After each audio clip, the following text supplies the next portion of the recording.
Awas hati-hati ya, menghayalkan sesuatu pada yang belum diraih. Jadi keadaan manusia ada yang disibukkan oleh setan untuk menghayal, dapat ini, dapat itu, tapi dia sendiri tidak berikhtiar untuk meraihnya. Habis waktunya digunakan untuk hal yang seperti itu. Karena itulah kemudian ketika angan-angan didatangkan oleh setan, turun ayat untuk menepis keadaan itu sekaligus memalingkan pada konsep yang benar. Maka dijawab kemudian konsepnya di Quran surah keempat An-Nisa ayat 32 itu. Wala tatamannau ma faddalallahu ba'dakum 'ala ba'd. Jangan pernah menghayalkan sesuatu. Lihat kalimatnya la, ya, yang bermakna nahi, larangan. Jadi larangan itu harus tegas kita hindari, jauhkan.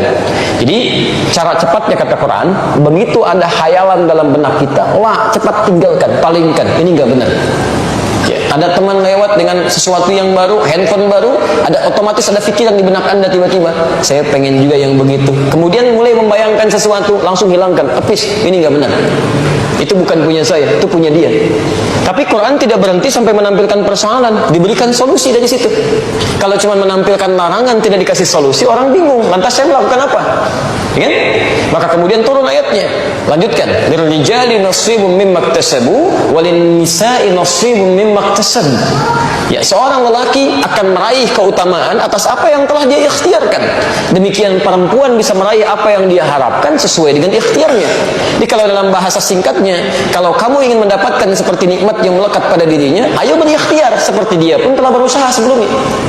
Jadi kalau ada orang mendapatkan nikmat yang baik, mungkin dia telah bekerja keras, telah berdoa, bekerja keras. Anda ingin mendapat yang serupa, nggak usah menghayal, buang-buang energi, buang-buang waktu, buang-buang tenaga, dan buang-buang kesempatan untuk ibadah. Lebih baik mulai persiapkan rencana, ikhtiar untuk meraihnya, dan bertawakal pada Allah Subhanahu Wa Taala. Apa kaitannya dengan cita-cita dan harapan serta perencanaan? Dijawab kemudian di Quran surah ke-59 ayat ke-18. Perhatikan kalimatnya, awas hati-hati ya, karena kalimat perencanaan sesuatu dibuka dengan indah dalam Al-Quran. Perhatikan kalimatnya, ya ayyuhalladzina amanu taqullaha. Hei orang-orang yang telah menyatakan dirinya beriman kepada Allah, ittaqullaha, tingkatkan takwamu pada Allah. Merencanakan sesuatu perbuatan, aktivitas yang akan kita kerjakan, itu dikategorikan oleh Al-Quran ke dalam bagian sifat takwa. Diawas, hati-hati ya, takwa disebutkan, saya sering katakan, umumnya 115 kali dalam Al-Quran, itu bentuknya beda-beda. Ada yang terkait ibadah ritual, seperti sholat, baca Quran, infak, gitu kan? Di Al-Baqarah, Quran surah kedua, ayat kedua sampai dengan ayat kelimanya. Ada yang terkait hubungan dengan makhluk, berkasih sayang, saling membantu, memaafkan orang, bersabar saat dizalimi orang, itu bagian dari takwa. Quran surah ketiga, ayat 133 sampai 134, posisi paling kanan sebelah atas.